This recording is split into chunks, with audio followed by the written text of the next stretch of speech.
Justice Ranjan Gogoi जी को मोदी सरकार द्वारा राज्यसभा का सदस्य मनोनीत करने की खबर कल आई। आज पूरे देश में एक प्रश्न है जिसे बार बार लोग उठा रहे हैं। देश की न्यायपालिका देश की आम जनता का आखिरी हथियार है। सरकारों और प्रशासन के खिलाफ क्या आज उसकी इंडिपेंडेंस पर, निष्पक्षता पर भी प्रश्न चिन्ह उठ पड़ा है। तीन महत्वपूर्ण लोगों ने तीन बातें कही थी जिनको आज याद करने की ज़रूरत है। मोदी जी के प्रिय कैबिनेट कुलीग पीयूष गोयल जी ने कहा था कि पोस्ट रिटायरमेंट नियुक्तियां जो जजेस की जाती हैं वो उनके प्री रिटायरमेंट निर्णयों को प्रभावित करती हैं। स्वर्गीय अरुण जेटली जी ने कहा था कि दो तरह के जजेस हैं, एक वो जो कानून जानते हैं और एक वो जो कानून मंत्री को जानते हैं। और खुद जस्टिस रंजन गोगोई ने, चीफ जस्टिस रंजन गोगोई ने ट्राइब्यूनल्स की नियुक्तियों का मुकदमा सुनते हुए कहा था कि पोस्ट रिटायरमेंट जॉब्स जो जजेस को दिए जाते हैं वो प्रजातंत्र पर धब्बा हैं।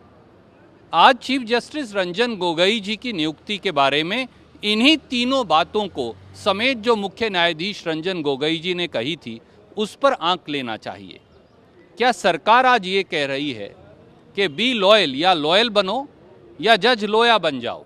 प्रश्न बड़ा सीधा है और इसको हर देश के व्यक्ति को जिसका न्यायपालिका में अटूट विश्वास है, और न्यायपालिका ही एकमात्र हथियार है आम जनमानस का सरकारों के खिलाफ और निरंकुश प्रशासन के खिलाफ, इन तीनों बातों पर आज हर व्यक्ति को देश के विचार करने और मंथन करने की आवश्यकता है।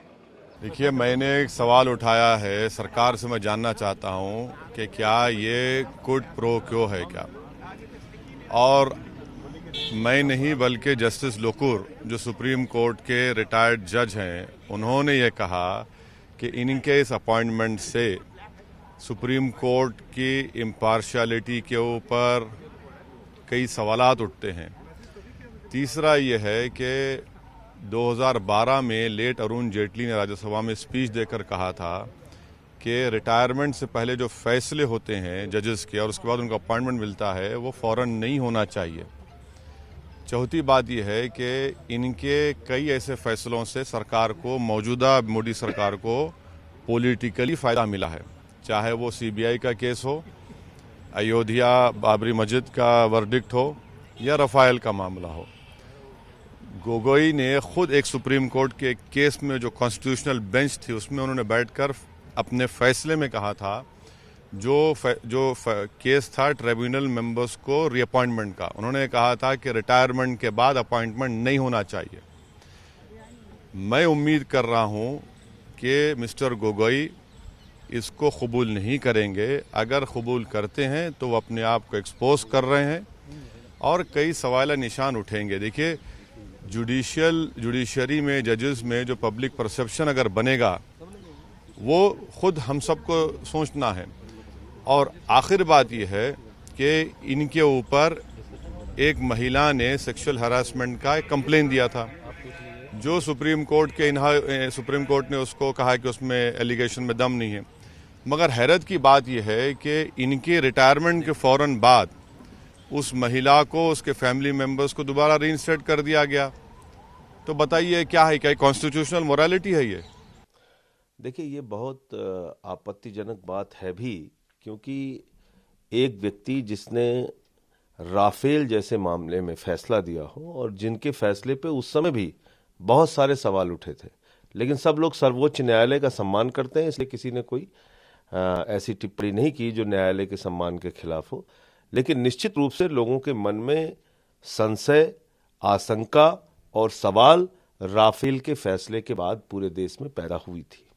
अब उसी व्यक्ति को जब आप राज्यसभा में ले आते हैं, उसको बैकडोर एंट्री देते हैं पार्लियामेंट के अंदर, तो कहीं ना कहीं ये एक बड़ा सवालिया निशान है हमारी जुडिशरी के ऊपर, हमारी न्यायपालिका के ऊपर, हमारी न्याय व्यवस्था के ऊपर, कि क्या ऐसे लोग जो सर्वोच्च पदों पर बैठते हैं न्यायपालिका के, उनको रिटायरमेंट के बाद किसी लाभ के पद से उनको सुशोभित किया जा सकता है या नहीं किया जा सकता है। मुझे लगता है कि इसके लिए एक कानून बनना चाहिए देश में, वो चाहे इलेक्शन कमीशन हो, वो चाहे सुप्रीम कोर्ट के चीफ जस्टिस हो या हाई कोर्ट के जजेस हो, जो जिंदगी भर न्याय के पद पर रहते हैं, ऐसे बड़े सर्वोच्च संवैधानिक पदों पर रहते हैं, उनको रिटायरमेंट के बाद किसी भी तरह का सरकारी पद नहीं दिया जाना चाहिए, वरना हमेशा ये सवाल उठता रहेगा कि सेवा का मेवा मिला है। तो रंजन गोगोई के मामले में भी जो सवाल उठ रहे हैं वो अपनी तरह से जायज है। हम समझते ये बहुत ही अनुचित है और ये सुप्रीम कोर्ट की निष्पक्षता पर एक प्रश्न चिन्ह लगता है। याद करेंगे कि ये चीफ जस्टिस जब थे राजन बाबू, उन्होंने स्वयं ये कहा कि जब रिटायर हो जाते सुप्रीम कोर्ट के जस्टिसेस और उनको कहीं और टेन्योर मिलता है, सरकारी कहीं पद मिलता है, तो ये बहुत गलत होता है और सुप्रीम कोर्ट की निष्पक्षता पर प्रश्न लगता है। और 4 महीने हुए और स्वयं ही उन्होंने राज्यसभा के नॉमिनी, और वो भी राज्यसभा के नॉमिनी को इन्होंने स्वीकार किया, तो मैं समझती हूँ उनके लिए तो प्रश्न चिन्ह लगता ही लगता है।